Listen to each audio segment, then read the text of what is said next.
Moctezuma II was more than a ruler. He was the axis of a cosmos, the voice of a people, the point where myth and power touched the earth. To the Mexica, the people the world calls the Aztecs, he was not simply a king. He was Tlatoani, the speaker, the one who bore the burden of keeping the universe in motion. His reign began in 1502, at the peak of a civilization that had transformed a swampy island into a city of wonders. But by the time it ended, that same civilization had been cracked open by forces no prophecy could fully explain. Moctezuma was born around 1466 into the house of Itzcoatl, the same lineage that had produced warrior kings before him. As a boy, he was raised in the Calmecac, the school for noble children. There he memorized the sacred songs, learned to read the painted codices, and studied astronomy, history, and law. He trained with the eagle and jaguar warriors, not only to fight but to capture, because in the Mexica worldview, warfare was a sacred exchange with the gods. This was his foundation, a mind sharpened by ritual and a body disciplined by war. When he became Tlatoani, he inherited not just a throne but a cosmic contract. The Aztec calendar divided time into great suns, ages of creation and destruction. Moctezuma ruled during the fifth sun, an age said to end in movement and earthquakes. The priesthood warned that the stability of the world depended on ritual offerings. Sacrifice was not cruelty but necessity. Without blood, the sun would not rise. Without hearts on the temple steps, the maize would not grow. To rule was to feed the universe. Under Moctezuma, the empire expanded to its widest reach. Armies marched south into Oaxaca and east toward the Gulf Coast. Tribute from conquered cities flowed into Tenochtitlán: cacao, cotton, rubber, turquoise, obsidian, bright parrots, and jaguar skins. His palace became a living museum, with gardens filled with rare plants and aviaries holding birds from distant lands. He built a menagerie of animals: jaguars, pumas, snakes, and eagles, attended by keepers and priests. To foreign eyes, it looked like magic. To Moctezuma, it was proof of cosmic favor. And yet, even as his power grew, so did his sense of isolation. Court protocol became more rigid. He rarely appeared in public. Meals were prepared by dozens of cooks and served on hundreds of dishes. No one could eat from his plate. When nobles spoke to him, they did so through 4 intermediaries, bowing low, their eyes fixed on the floor. These rituals magnified his aura, but also cut him off from ordinary speech. He lived at the center of the empire, yet moved like a shadow within his own palace. At the same time, omens multiplied. Chroniclers speak of strange lights in the sky, a temple struck by lightning without thunder, water boiling in the lake, and a weeping woman heard at night, "My children, we must leave." Moctezuma did not shrug off these signs. He fasted, drew his own blood in penance, and summoned diviners to interpret them. Each omen seemed to point east toward the rising sun, where an ancient prophecy said the god Quetzalcoatl had gone and would one day return. In 1519, that day appeared to come. Hernán Cortés landed with a few hundred Spaniards and began marching inland. They brought steel swords, muskets, horses, and war dogs, technologies unknown in the Americas. But what made them truly dangerous was their ability to gather allies. Cortés forged bonds with the Totonacs, the Tlaxcalans, and other peoples who had long hated Aztec dominance. With each alliance, his army swelled. By the time he reached the Valley of Mexico, he commanded thousands.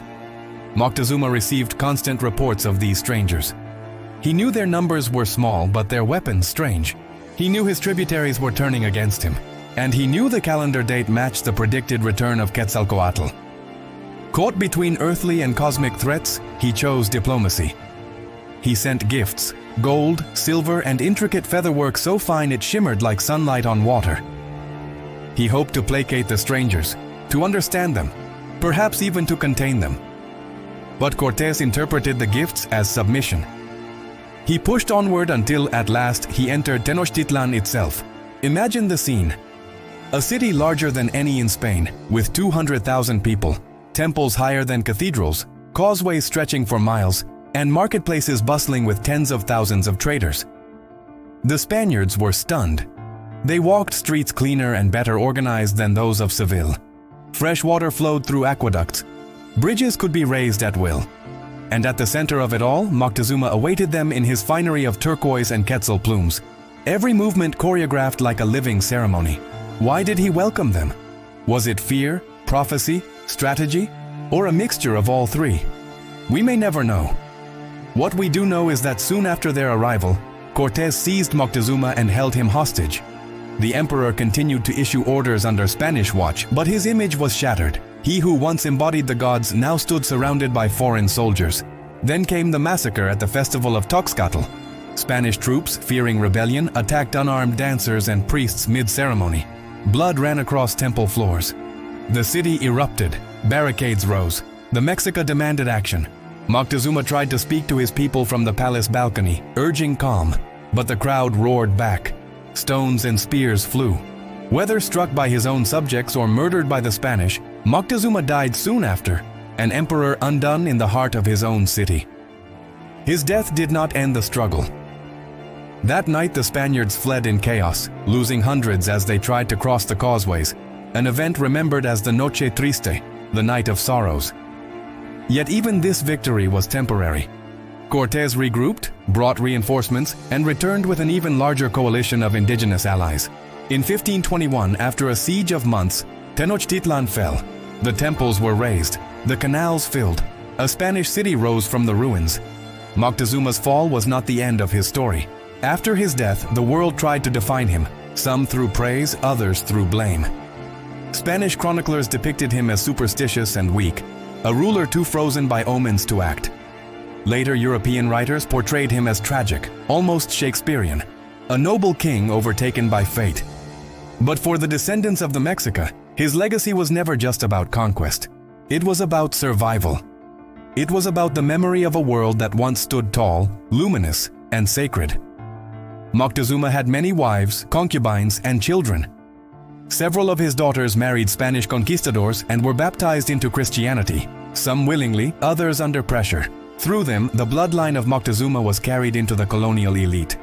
A few of his descendants even received noble titles from the Spanish crown, becoming counts and dukes in Madrid. And yet, while his lineage passed into European palaces, his name echoed most powerfully in the voices of the people who kept speaking Nahuatl, who kept lighting copal, who kept remembering. In modern Mexico, Moctezuma's name is everywhere, from coins and metro stations to cities and mountains. His face appears in murals by Diego Rivera and José Clemente Orozco, surrounded by gods, warriors, and fire. He has been the subject of operas, novels, documentaries, and revolutionary poetry. For some, he is still a symbol of betrayal. For others, he is the last guardian of an indigenous world before it was torn open. His city, Tenochtitlan, may no longer stand, but its spirit survives. Beneath the streets of Mexico City, the stones of the Templo Mayor still rise. Excavated temples, altars, and statues whisper of a time when the sun rose only if the people gave their hearts to the sky.